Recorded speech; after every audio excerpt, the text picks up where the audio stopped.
What is going on, everybody? This is Cabale with Cabale Media. In today's video, we're talking about the 3 email sequences that build trust and book clients. Stay tuned.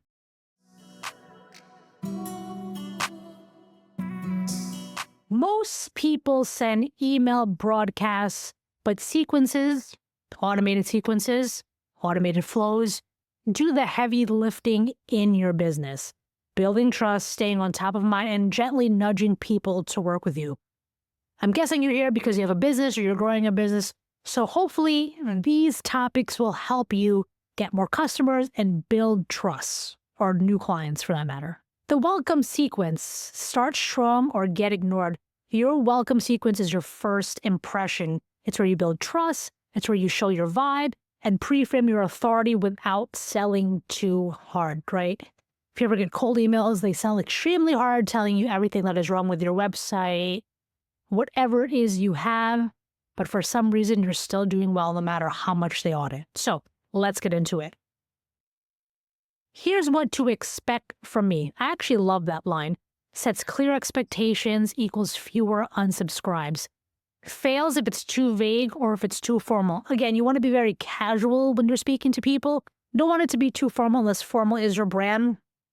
And when it comes to solopreneurs or digital marketers, there's nobody that is really too formal. Everything is kind of casual and kind of fun with it. My story, and this is why I started. Personal story equals emotional connection. Why exactly you got into email marketing, how you got into it, what did you do to get there, how did you get great at what you currently do.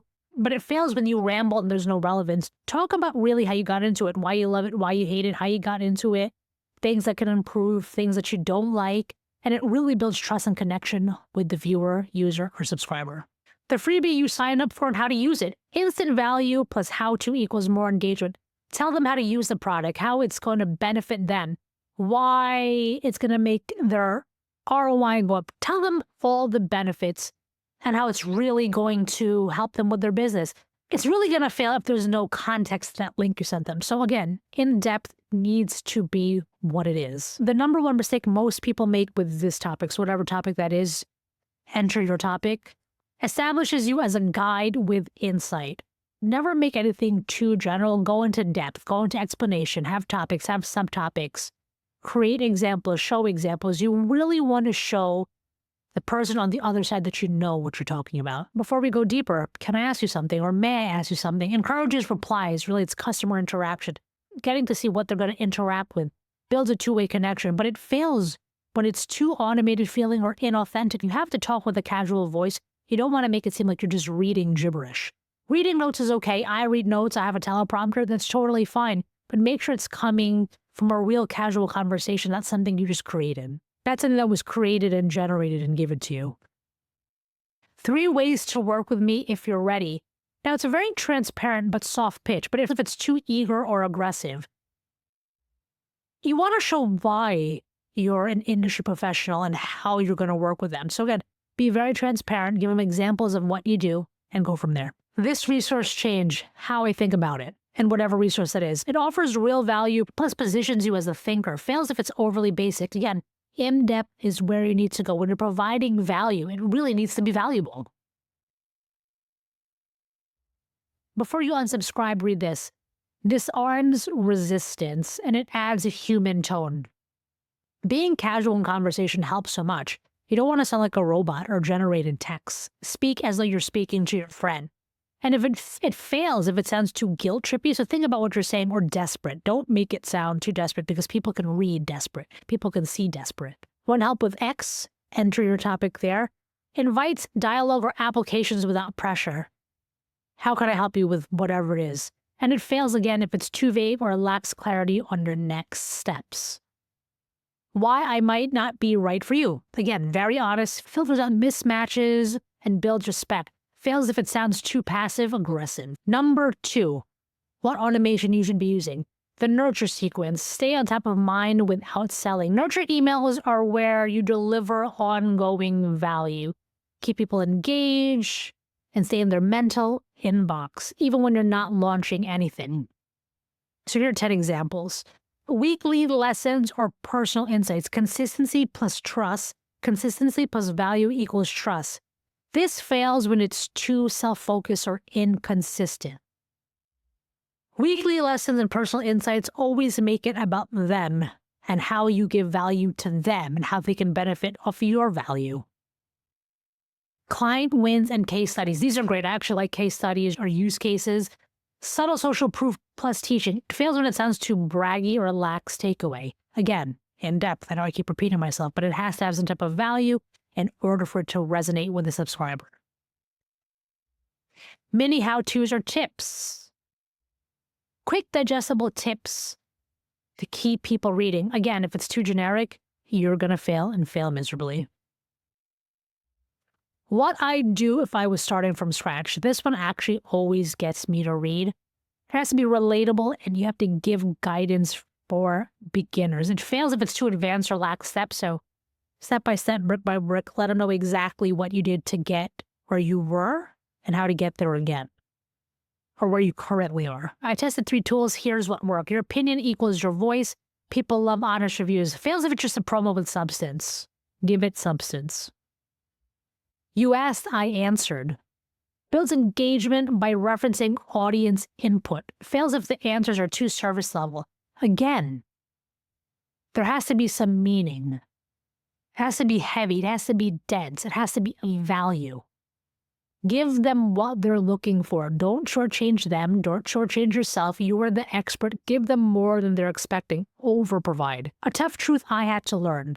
Raw honesty equals deeper conversation. Fails if it's too negative without hope. Be honest with them. You know, in business, we all go through rough patches, but those rough patches are ultimately what makes us a better marketer or a better person in general. Be very transparent and tell them about the hard truths you had to learn. Why I disagree with this. Enter popular opinion. Contrarian takes stand out and spark thought. Fails if sounds too arrogant or combative. Don't be combative. Don't be arrogant. So if you don't agree, then disagree and tell them why you disagree. Here's what I'm working on this month. Invites them to a behind the curtain, builds community. Fails if there's no tie back to reader benefits. And then number 10, do you want help with this? Soft CTA inside value.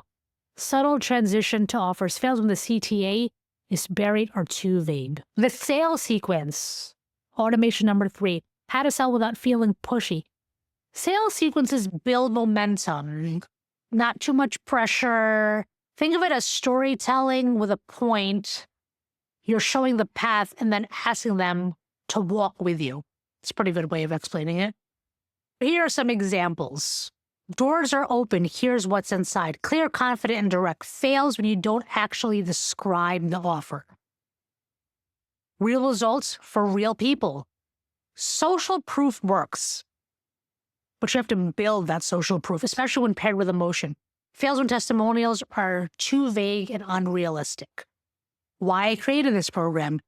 Tells the deeper purpose behind your offer. Fails if it's all about you, not them. Again, you are providing a service for them, not why you are so great. So stop talking about yourself and tell how your expertise can help them, benefit them, why you are their solution.